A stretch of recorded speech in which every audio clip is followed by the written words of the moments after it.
Imagine your child has to take medicine at school that the school nurse gives them and then testing positive for fentanyl.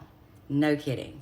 A school nurse has been arrested and charged with giving students the wrong medication. After an investigation took place for nearly 4 months, an Arlington Heights school nurse was charged this past Friday, August 16th, in connection to misappropriating medications prescribed to students. 48-year-old Tori Eats was reportedly fired from her job at Westgate Elementary School, and this was in Illinois. She was fired in May, and she is now charged with 1 felony count of official misconduct, 5 felony counts of forgery, and 7 misdemeanor counts of endangering the health or life of a child. Authorities stated that multiple students were affected by her acts. Detectives reportedly reviewed physical evidence that was collected at the school, as well as information obtained from forensic data and documents that were obtained through the legal process. Furthermore, they did many interviews with witnesses, school staff members, and parents of the students. This would be the students that were affected, that is. Police said they eventually gathered enough information and evidence to show that Tori altered official school documents, and that was in an attempt to hide her crimes. Reportedly, at least 9 children were more than likely given the wrong medication by Tori. The parents are said to be grateful and satisfied that she was arrested. One attorney is now saying that Arlington Heights Elementary District 25 administrators failed to take accountability. This attorney said that she found out during her investigation that school officials knew about the improper administration of medicine, as well as children missing medication doses. She also said they failed to follow protocols as early as 2022. One family even stated that their child suffered from health issues after blood tests showed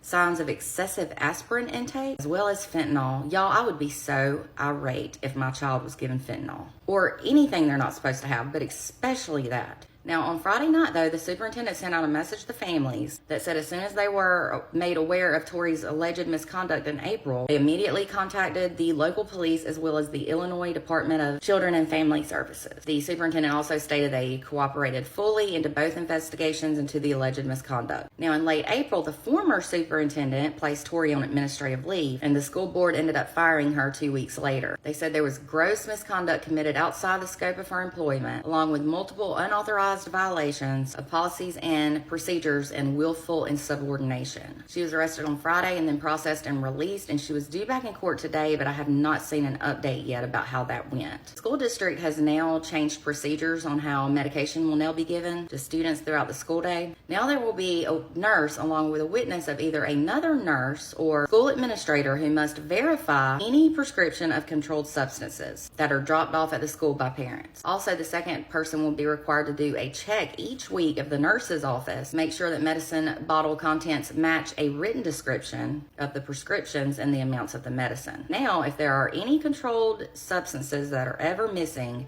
the school district will contact authorities. I bet the nurses that were actually doing their job are extremely ticked off right now that they have to do all these new procedures and guidelines. I know I would be. This is just nuts. These children definitely need their medication. Can you imagine finding out that your child was given fentanyl? I'm not sure of the exact things that she did, but I'm wondering if she was actually taking the student medication and then giving them aspirin in place of it. That's just what it sounds like to me. But I also heard that she switched and swapped student medications. Like, why? What's the point? The only thing I can think of is to harm them. Anyway, I sure hope justice is served in this matter. For more true crime, be sure to give me a follow and be sure to check out my website at www.truecrimewithmegan.com.